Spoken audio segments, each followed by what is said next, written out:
What is up, everybody? Isaac here with Civil Engineering Academy. Excited to be with you on another podcast episode. Thanks for liking and subscribing to this stuff. I know we're kind of in an interesting niche. It's not a huge niche, and so appreciate you liking and sharing this stuff or leaving comments. It's all good stuff, so appreciate you doing that. Today, I bring a special guest on from the UK, and this is going to be a fun one. Her name is Najwa Jawahar, and she is from the UK. She works for a fantastic company as a structural engineer, and she has a very interesting story of how she got into structural engineering, what life is like in the UK to become a structural engineer, and she was also the winner of some pretty awesome awards, including the Top 5 Rising Stars Award for Science and Engineering, as well as another award which is called the Best Young Women Engineer Award. So she has won some awesome stuff. She designed some amazing things. Her ideas are out of the box thinking, and she has some great insights, especially for women considering going into this field of civil engineering. So I pick her brain a lot about life over there in the UK, what standards are like, and what I'm very used to what things are in the United States, but civil engineering is worldwide and we help the world go around. So I wanted to bring her on and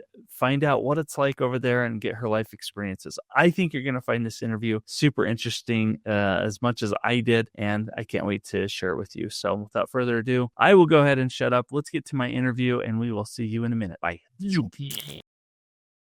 All right. We're rocking and rolling. Najwa, thanks for doing this podcast with me today. Thank you very much. Thanks for inviting me. I'm very excited to be here today.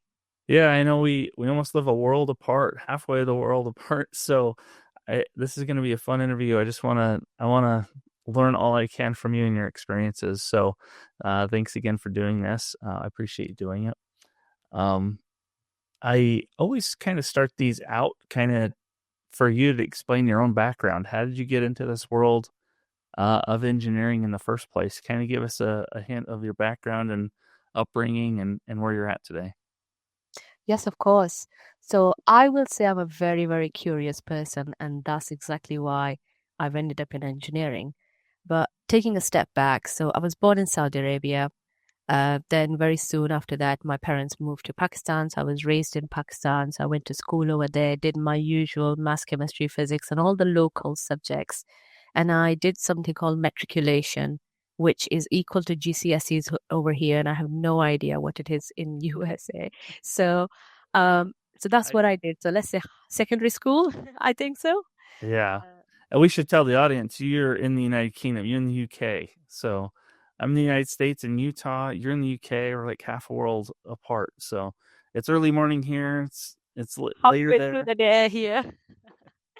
Yes. Okay. So in so I did matriculations, and after that, my family relocated to UK, and I picked the subjects I could recognize in the curriculum. So I was like math, chemistry, and physics, and knew nothing else. So I just stuck with them, and and I always loved maths and physics, so that was an easy thing for me to do. Went to school. One thing that was very challenging slash interesting was I was 16. So not only I was learning, and also I couldn't speak English at that time. So I had done my subjects in English, like I could read and write, but spoken part was like I was a mute walking into a school at 16. So that was something that was a big step for me, but a good growth point. And the first time I realized you need to learn and grow. Went through my A levels, and then I sat down with my physics teacher, and he gave me a lot of options of engineering careers, only because of my subjects I chose and my interest and how I used to be very, very geeky and very curious about my sciences. So we sat down through them, and the first time I realized, and I had that perspective afterwards, I chose my career option by the method of elimination. I did not tell him I love or I want to do this. I said, nah, I am not going to do this option, or I don't like that. I don't like the idea of the other one. I absolutely had zero excuses to reject structural engineering.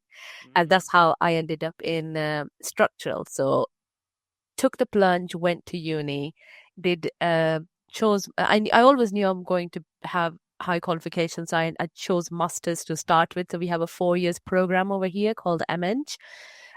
So I went into that, within 1 year, I was enjoying all the subjects, but I wasn't sure what I was doing or where I was going until I did a summer placement in after my first year, after my second year actually, and got the opportunity to design an arena's long span roof.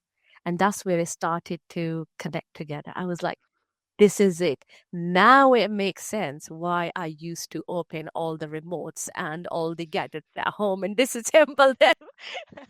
So it started to make sense.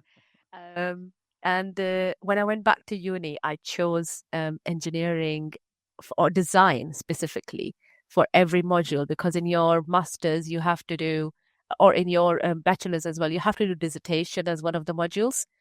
Hmm. I decided that I do not like research and I like design. And I went to my lecturers and I said, I'm going to design a building. So I got given a IStructE's Institution of Structural Engineers exam question for my third year dissertation, which I happily designed multiple options for the buildings.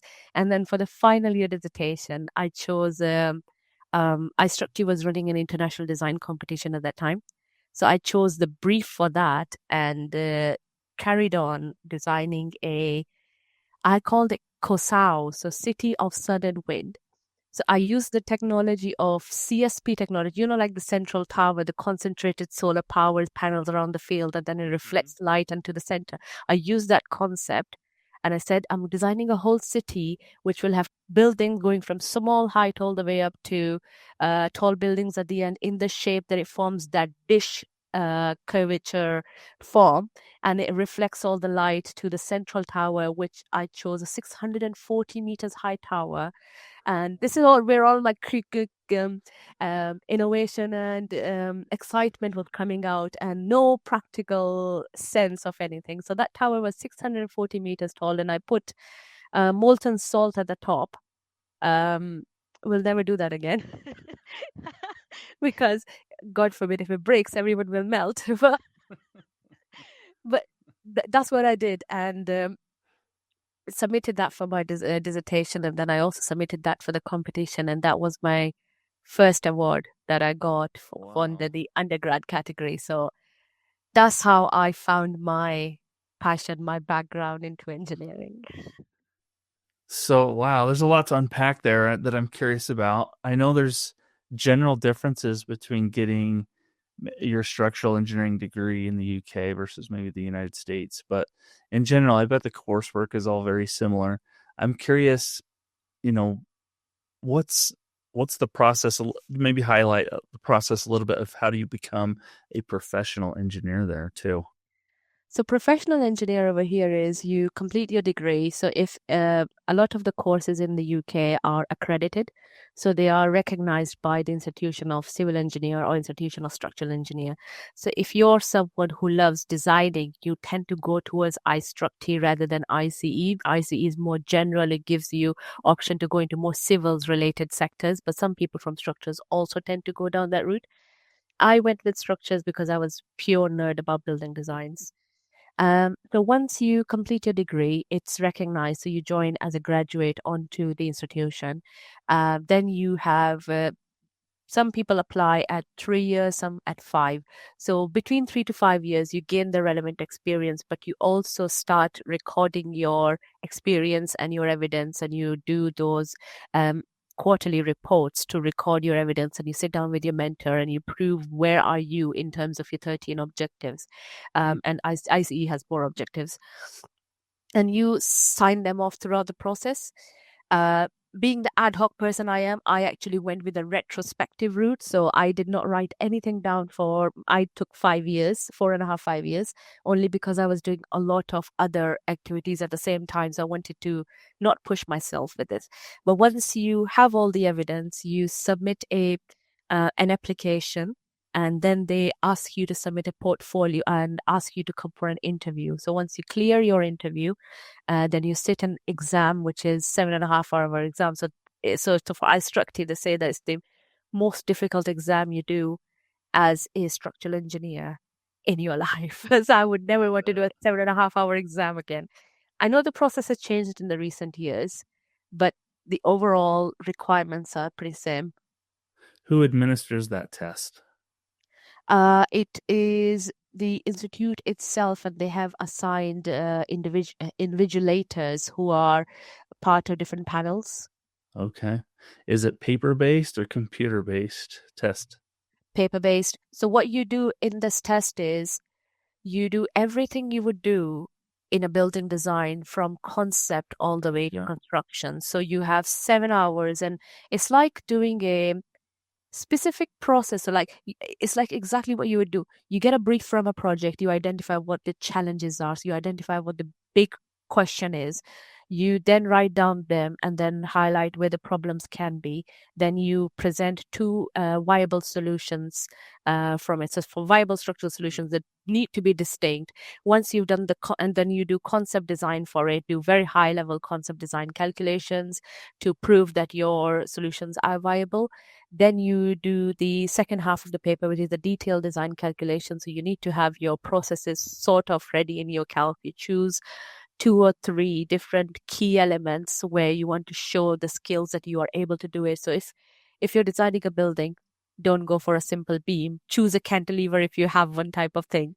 So you need to have those challenges in there. So you do the detailed calcs for them. After that, you write a paper, you write a program, you write risk. Wow. So you do everything you would do in a lot of months in that 7.5 hours. So most of the people, I mean, they come out and they're like, that's it, can't do it again, type of thing. And I remember when I did my exam, I actually did not have. So my experience was very residential buildings, tall buildings. And I opened the exam paper and there were no residential tall buildings in the Oh paper. no. I ended up designing a aircraft tower, signaling tower, using the first principles. Came out of the exam thinking, did I put the bracing in the right place or not? Thank God I did. I passed the exam. Good. I bet you're And then exhausted after that. exhausted because I got myself a massive pizza, ate it, and slept after that. There you go. It sounds very similar to people getting over here what they call the structural engineering license. So there's kind of two big hurdles people get. One's the PE, the professional engineering exam, which is also very similar. Sounds like it's an 8-hour exam. But if you want to specialize in structural engineering, they have two additional exams. So it's just, yeah, it's brutal exam But preparation. So is good for is there for a reason, it is. because the more and more I'm doing a design management role, I'm realizing the responsibility on a structural engineer is significant when it comes to a building, because you have to make sure that it's done absolutely right. Because let's say if the cables fail in a building or if the ventilation doesn't work, no one dies. But if the building falls down, that's it. So those exams are there for a reason. Yeah, you're responsible for the public welfare, right? Yeah. So, and oftentimes you're responsible for more people that go through that building, I would say, than even a doctor that works on, their patients. Like, I say that as a joke quite a lot. A doctor yeah. can kill one person at a time, so it can be a murderer. But a structural engineer can be a mass murderer. Oh, easily. Yeah, it could be bad. Well, Yeah, it that's will be the. very bad. I wanted to go back a little bit. So you became an engineer. You had, it sounds like you had great mentors. Was there anyone else in your family that had gone this engineering route that maybe you could ask questions to, or is it mainly your mentors that helped you get here? I did have people who were engineer in my mom's side of the family, but I didn't have any direct interaction with them. I've seen whatever I've learned about engineering was through her because she had seen them doing it. So Mm. during university, I used to ask, my mom's very creative. I used to say, this is not working. How can I make this work? And she'd be like, okay, let's sit down. We can find a solution. so, so sort of early age mentoring came from my mother. That's Um, fantastic.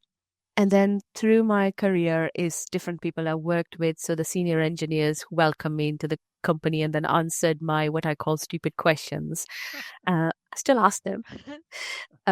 And then everyone who's taken time out of their careers to sit down and help me define what could work for me or what is the right way or explain why this software is giving me the wrong numbers, and the building looks like it's flying out of the screen type of thing. So all of that has helped. That's great. Um, it's great that you have a mother that could help guide you in that way. That's really neat. It's always fascinating to me how people get into this industry, whether it's a relative or someone that's encouraged them to be here. So thanks for sharing that. I'm curious, do you have any tips for this industry is very male dominant, and I'm curious, as female, what tips would you have for other females that want to join this industry as a whole? Would you have any tips for them? I would say have moving to UK at an age where I had to find my identity, I spent quite a lot of time trying to blend in. Mm, But then I realized that was the wrong thing to do. What you do need to do is to stand out. And to be able to stand out, you actually need to feel comfortable in yourself. So, my advice to women, especially that we go to work and it's male dominant and you sat in meetings where you're the only person around the table and then you're sat in a corner, it's like, should I raise my hand or not? Feel confident in yourself. Forget that you're a woman. I know it's the wrong thing to say, but you're there because you're an engineer. You're not there because you're a woman.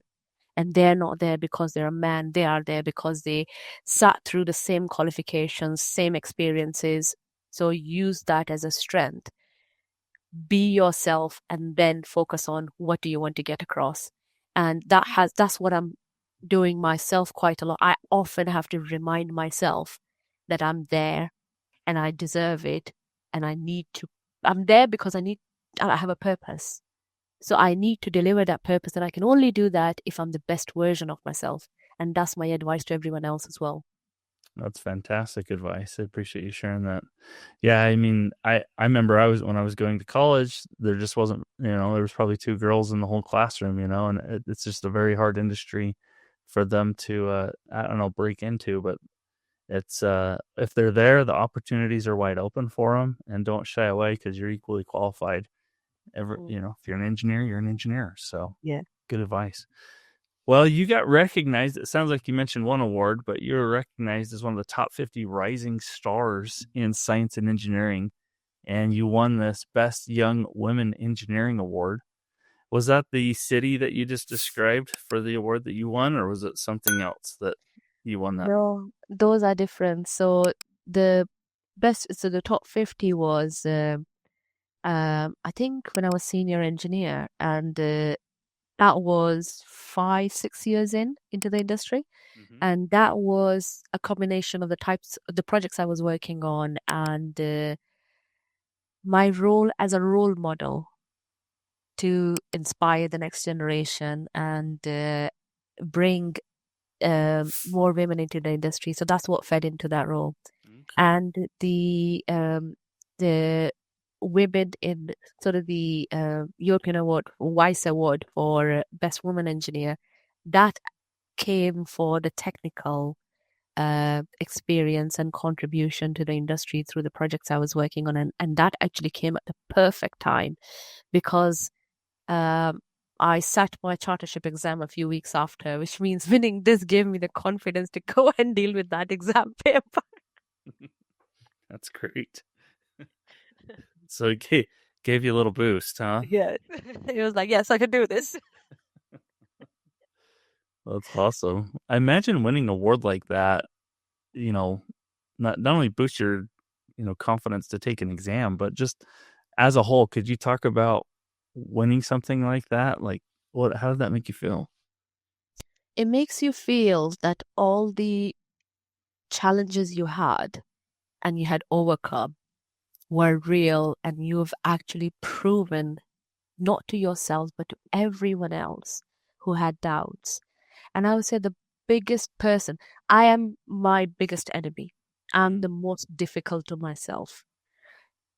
When you win something like this, you stop and reflect, because then you think about what I'm doing is actually taking me to the right direction. I'm on the right path. And what I'm doing actually matters, because sometimes like the life we are living in at the moment is it's a repeat process. You wake up, you go to work, you do this. So having something that then reminds you what you've done actually made a true difference gives you purpose, gives you validation and recognition that what you're doing is it means something. And being in the industry where everything we do is something that's going to last forever. Like we're going to be finished. They're a very long time. Yes. And it's the legacy you're leaving behind. And then you say, legacy I'm leaving behind. And on top, I have been one of the select few who've managed to do that. So it's two types of legacy. One is the buildings you're leaving behind. The second is the reputation you're building is paving a path for the next generation. They can see someone who has done it, which gives them the confidence to go and walk on that path to find their journeys. So I think it's something very, very important. I often use it, the awards I win, I often use them as a source of validation for myself as well. Like you go through all these difficult periods, you've got a significantly difficult deadline, you can't get along with someone at work. All of that is part of life. So how do you convince yourself that it's all for a good reason?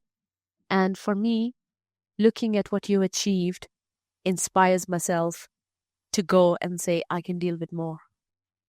That's amazing. You mentioned that you kind of hit some, I don't want to say dark spots, but did you ever question the path that you were on? And like, how did you overcome those doubts? Always. That's part of life. Everyone wakes up and like, what am I doing with my life? It's true. So yes, and the thing I would say is there's a thing called imposter syndrome, Oh yeah. especially. So that keeps kicking in and it will always keep kicking in. It's not something that will just go away. So that is something what you call an internal barrier. And that is simply you over analyzing. I mean, we are engineers, we analyze everything. There's no doubt in that.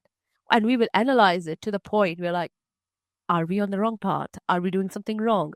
Should we have done something else? Should we have said something else?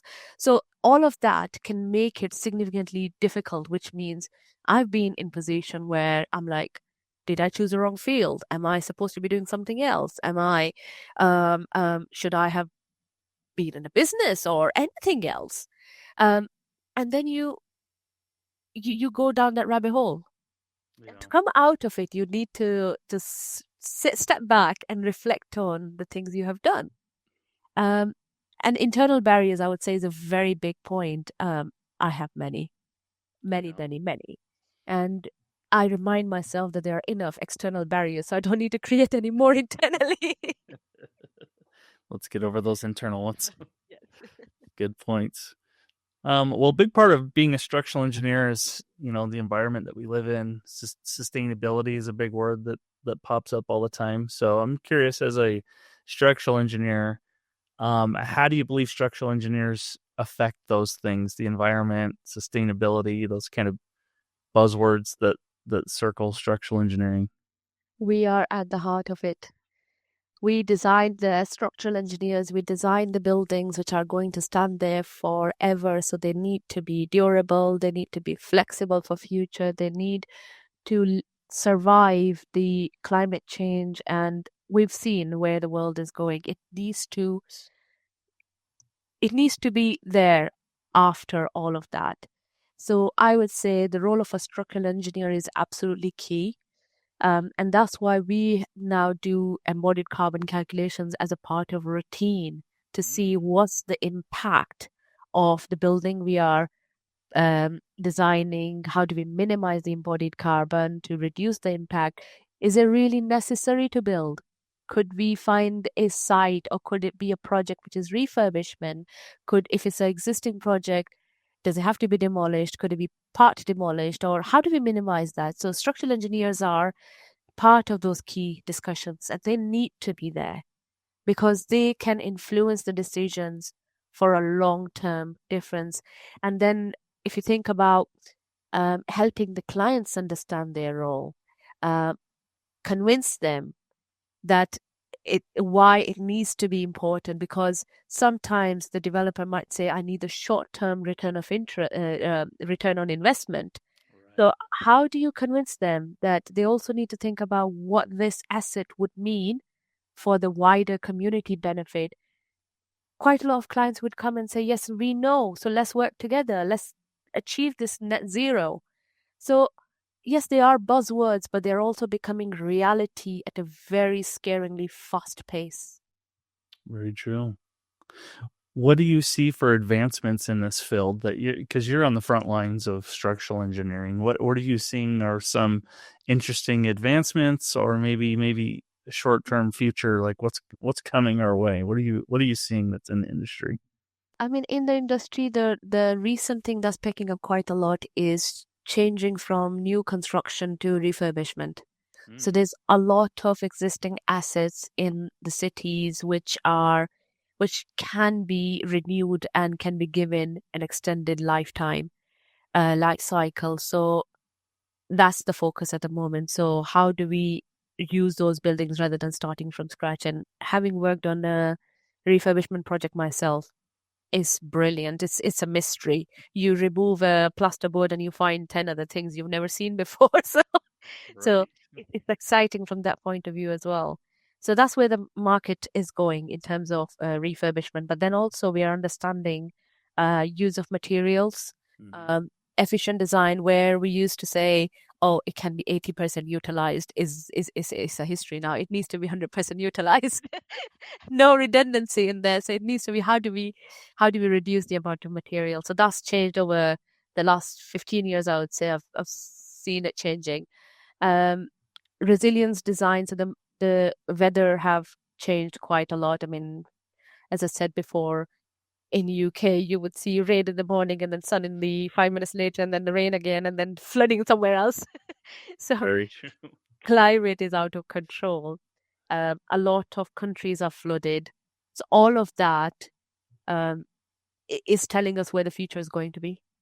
Um, Have you seen mass timber as a material that's being used more and more at all over there? Not a lot, because then it comes with if it's readily available locally, then it's Yeah. preferred on a project, but then the transportation of the timber doesn't make it a very viable product in UK at least. Yeah, that makes sense. I've seen that as an uptick over here.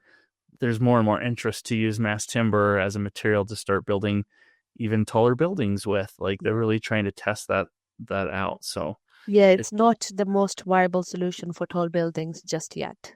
yeah, Not that not makes here. okay. Well, I think your whole career has been super inspiring. What you're doing is inspiring. Um, I love what you're doing. I love the awards that you won. So congratulations on all of that. Thank you. Is there any last bit of advice you would give to anybody that's I have two questions actually. Mhm. One related to codes and standards. Like what codes and standards are you guys using over there? We're using Eurocodes. Euro codes? Okay. Eurocodes, yeah. So Okay. it's the same for the entire Europe. Okay, okay. Um, so that was one question on top of my head. And you have to know those codes very well, right? For all of your examinations, all through your schooling, you're using these codes and standards. Yes. So when I first graduated and came into, so I studied with the Eurocodes. Actually, my first year was British standards and then I changed to Eurocodes. So the lecturers were confused. Gosh. But for me, I was learning with the Eurocodes, so it was fine. And then I came to work and some of the projects had British standards because they were legacy projects continuing over. And then some were like, from now on, we need to do Eurocodes. So, and Oh, the, boy, well, thank God, I personally did not have to deal with that. it's a lot of codes. Yes. Okay. All right. So that was on top of my mind. I was like, well, I don't know what codes and standards you guys use. So that's interesting to learn that. Um, I would love to know more about some of the projects you're very proud of, but generally, like what are some, general projects that you felt proud about? In my career, I have worked on a large variety of projects, and every project have taught me something different and something new. Two projects, I would say, actually three projects. Uh, One of the project was I did that as a graduate engineer and graduate or engineer level. And the reason I loved that project was because it's a steel building and then it had an 11-meter overhang and the only way we could over a public RAM area and the uh, only way we could do that was to connect 6 different trusses together to form a system which was a story deep to let the building overhang 11.5 meters. So that was some fun. And then that Got had you to be, excited. yeah, I know. So it was like putting a square overhanging on top of a trapezoid site. So 11.5-meter hanging. It was brilliant. It was brilliant. Um, the other one that got me really excited was the refurbishment project I mentioned. Absolutely stunning. So when we started the project, it was a simple house, and the client wanted to convert it into a hospitality building, so event space, large open spaces, and when the contractor started stripping out the structure, wow, we had cast iron columns. At some point, someone had cut some of them. So they were D-shaped columns I've never seen in my life before. And then the connections I've never seen before. And some of the historic corrosion which was painted over. And I was like, why would you do that? But it was a mystery every single time we stripped something off. And I was like, this is so exciting. Like, how do you make this work? So that was really, really good. And another one was a hospital. Normally, you have hospitals constructed horizontally, but this was on a very tight site. So the only thing we could do was build it vertically. So you have all different uses of a hospital space, so like ICUs, examine rooms, all of that vertically, which means all of them have different service requirements. And the puzzle on this one was how do you integrate the different service requirements vertically down? So it was like a vertical MEP puzzle. And then you had to bring it down without moving the columns. You can't have the columns and bring them closer because you need the large open space for the beds to move. So that was another absolutely brilliant project. And I learned so much from it. Well, it sounds like every project is an opportunity to learn something new, and it sounds like you've taken advantage of that for sure. Yeah, definitely. Well, thank you for sharing your wisdom and your whole career. I congratulate you on everything you've been doing and appreciate it. Is there any last piece of advice you would give to someone that's wanting to explore this world of civil engineering? 2 things. Be curious. Don't be afraid of asking why. I know I say stupid questions, but please ask those stupid questions even if you think they are, because sometimes you think they're stupid, but you actually make the other person stop and think as well, and then Yeah. you get to um resolve a potential problem that could have been very costly in the future. So that's one, and the second one is um, form your I've seen a lot of young people wanting to jump into management right away. Mm-hmm. And I think you can't build a strong building without the good foundations. You need to learn your basics first. So spend time to get your technical skills right before you jump into management side of it. Management will come. Eventually, that's where you will end up with. So get your engineering right first is going to be my second advice. I love it. I love it. Well, thank you, Najwa, for doing this with us. I appreciate you doing it and excited for your future, wherever that leads you. And hopefully we'll get to chat again. Yeah, definitely. Thank you very much for the invitation. And I absolutely loved having this conversation. Okay, we'll talk to you later. Thank you.